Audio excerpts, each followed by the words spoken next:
যুব সংঘ কর্তৃক আয়োজিত আজকের এই ক্রিকেট টুর্নামেন্টের মঞ্চপরিচিত সভাপতি মহোদয় এবং মানবতার ফেরিওয়ালা আমার প্রাণপ্রিয় ছোট ভাই আরো অনেক উপস্থিত এবং আমার সামনে উপবিষ্ট খেলোয়াড় বিন্দু সকলের প্রতি রইল আমার সালাম। আসসালামু আলাইকুম। সম্মানিত সুধী,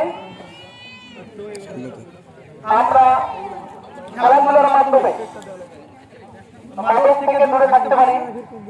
আমরা খেলাধুলার মাধ্যমে ইফটিজিং থেকে দূরে থাকতে পারি।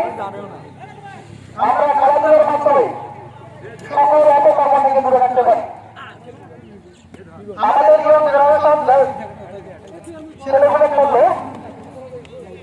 পৌরসভাকে বেরোলে খেলাধুলা হতে পারে, হাজির পারে নিয়ে খেলা। তারপরে যারা এই খেলাতে অংশগ্রহণ করে জিতেছে তাদের প্রতি আমার শুভেচ্ছা রইল এবং আরো ভালো করে খেলে ফাইনালের দিন যেন ফাইনাল ম্যাচটা নিয়ে যেতে পারে এই আশাবাদ ব্যক্ত করে আমার সংক্ষিপ্ত বক্তব্য এখানে শেষ করছি।